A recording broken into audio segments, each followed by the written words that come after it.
Billy Budd, Chapter 22. The night, so luminous on the spar deck, otherwise on the cavernous ones below, levels so like the tiered galleries in a coal mine.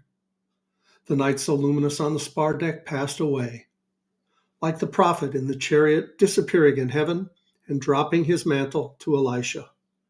The withdrawing night transferred its pale robe to the peeping day. A meek shy light appeared in the east, where stretched a diaphanous fleece of white furrowed vapor.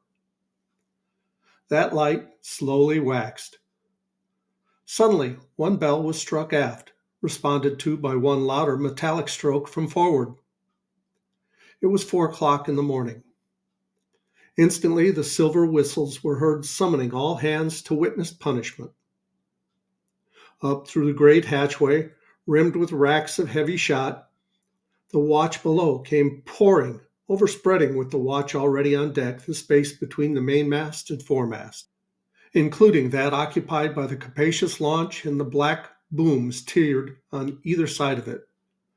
Boat and booms making a summit of observation for the powder boys and younger tars. A different group comprising one watch of topmen leaned over the side of the rail of that sea balcony, no small one in a 74, looking down on the crowd below. Man or boy, none spake but in whispers, and few spake at all. Captain Vere, as before, the central figure among the assembled commission officers, stood nigh the break of the poop deck, facing forward. Just below him on the quarter-deck, the marines in full equipment were drawn up, much as at the scene of the promulgated sentence. At sea in the old time, the execution by halter of a military sailor was generally from the foreyard. In the present instance, for special reasons, the main yard was assigned. Under an arm of that yard, the prisoner was presently brought up, the chaplain attending him. It was noticed at the time, and remarked upon afterward, that in this final scene the good man evinced little or nothing of the perfunctory. Brief speech indeed he had with the condemned one, but the genuine gospel was less on his tongue than in his aspect and manner toward him. The final preparations personal to the latter being speedily brought to an end by two boatswain's mates, the consummation impended. Billy stood facing aft. At the penultimate moment, his words, his only ones, words wholly unobstructive in the utterance, were these: "God bless Captain Vere." Syllables so unanticipated coming from one with the ignominious hemp about his neck, a conventional felon's benediction, directed aft toward the quarters of honor. Syllables which, delivered in the clear melody of a singing bird, on the point of launching from the twig, had a phenomenal effect, not unenhanced by the rare personal beauty of the young sailor, spiritualized now through late experiences so poignantly profound. Without volition, as it were, as if indeed the ship's populace were the vehicles of some vocal current electric, with one voice, from below and aloft came a resonant echo: "God bless Captain Vere." And yet, at that instant, Billy alone must have been in their hearts, even as he was in their eyes. At the pronounced words and the spontaneous echo that voluminously resounded them, Captain Vere, either through stoic self-control or a sort of momentary paralysis induced by emotional shock, stood erectly rigid as a musket in the ship armorer's rack. The hill, deliberately recovering from the periodic roll to leeward, was just regaining an even keel when the last signal, the preconcerted dumb one, was given.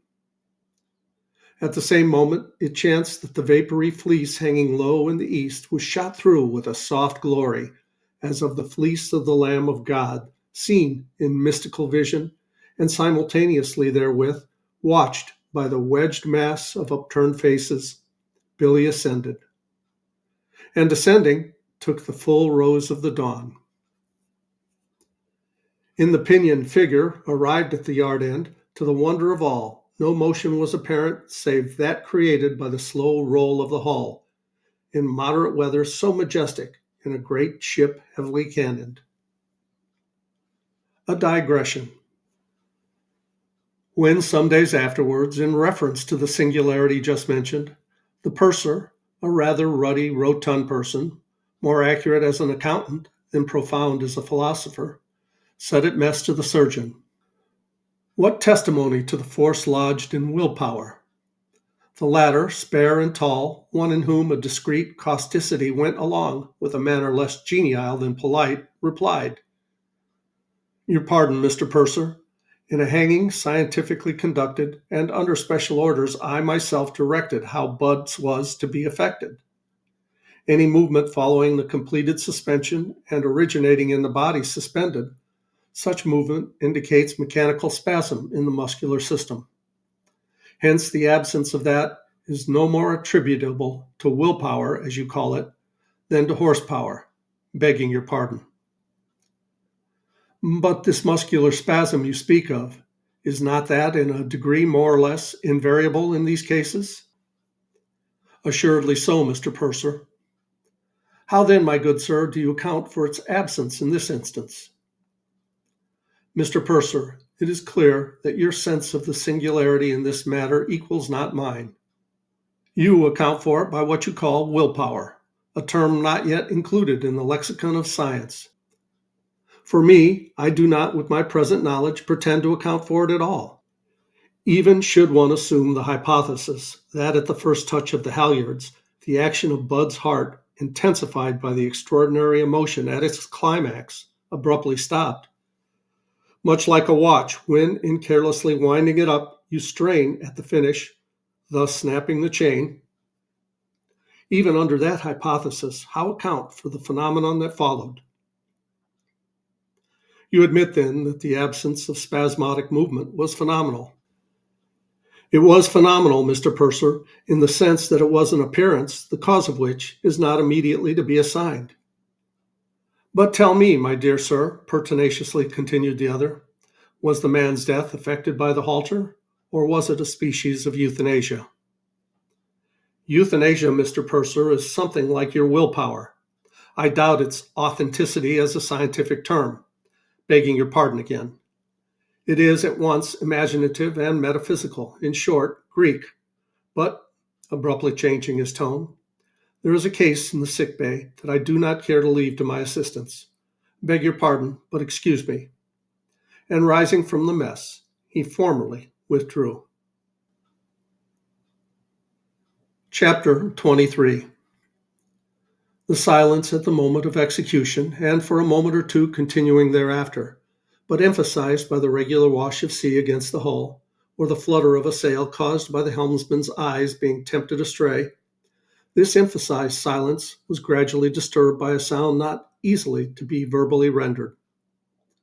Whoever has heard the freshet wave of a torrent suddenly swelled by pouring showers in tropical mountains, showers not shared by the plain, whoever has heard the first muffled murmur of its sloping advance through the precipitous woods may form some conception of the sound now heard. The seeming remoteness of its source was because of its murmurous indistinctness, since it came from the close by, even from the men massed on the ship's open deck. Being inarticulate, it was dubious in significance further than it seemed to indicate some capricious revulsion of thought or feeling, such as mobs ashore are liable to, in the present instance possibly implying a sullen revocation on the men's part of their involuntary echoing of Billy's benediction. But ere the murmur had time to wax into clamor, it was met by a strategic command, the more telling that it came with abrupt unexpectedness. "Pipe down the starboard watch, boatswain, and see that they go." Shrill as the shriek of the sea hawk, the whistles of the boatswain and his mates pierced that ominous low sound, dissipating it. And yielding to the mechanism of discipline, the throng was thinned by one half.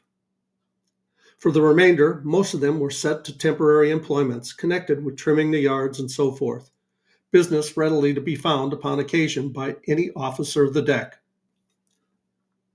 Now each proceeding that follows a mortal sentence pronounced at sea by a drumhead court is characterized by promptitude, not perceptibly merging into hurry, though bordering that.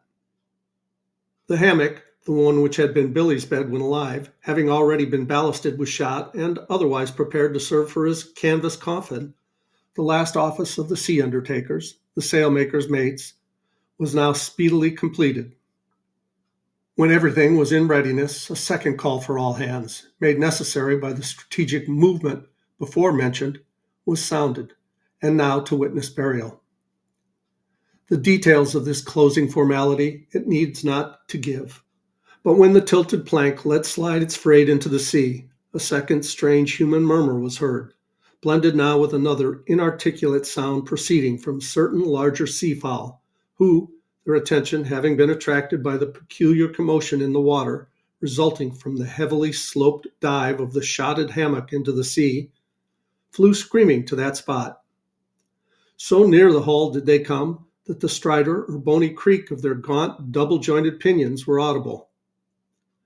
As the ship under light airs passed on, leaving the burial spot astern, they still kept circling it low down with the moving shadows of their outstretched wings and the croaked requiem of their cries.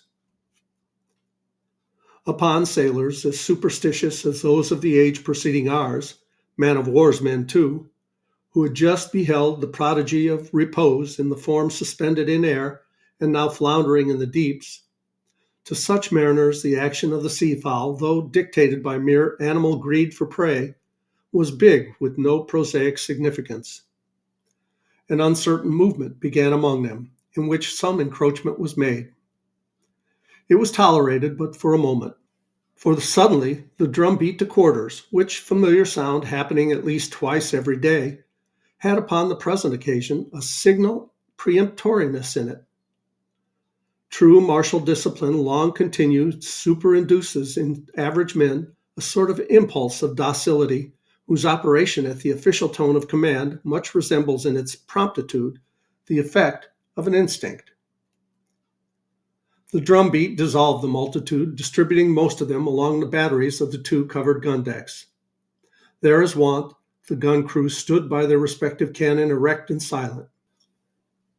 In due course, the first officer, sword under arm and standing in his place on the quarter-deck, formally received the successive reports of the sworded lieutenants commanding the sections of battery below.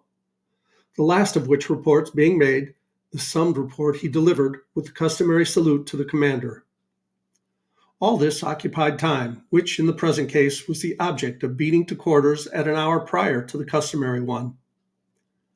That such variance from usage was authorized by an officer like Captain Vere, a martinet as some deemed him, was evidence of the necessity for unusual action implied in what he deemed to be temporarily the mood of the men. With mankind, he would say, forms, measured forms, are everything, and that is the import couched in the story of Orpheus and his lyre, spellbinding the wild denizens of the woods. And this he once applied to the disruption of forms going on across the channel and the consequences thereof. At this unwonted muster at quarters, all proceeded as at the regular hour. The band on the quarterdeck played a sacred air, after which the chaplain went through the customary morning service. That done, the drum beat to retreat, and toned by music and religious rites subserving the discipline and purpose of war, the men in their wonted orderly manner dispersed to the places allotted them when not at the guns. And now it was full day. The fleece of low-hanging vapor had vanished, licked up by the sun that late had gloried it. And the circumambient air, in clearness of its serenity, was like smooth white marble in the polished block not yet removed from the marble dealer's yard. And we'll pause here and go on with chapter 24 in the next video. Please like, subscribe, leave a comment below. I love you guys. As Tigger says, ta-ta for now.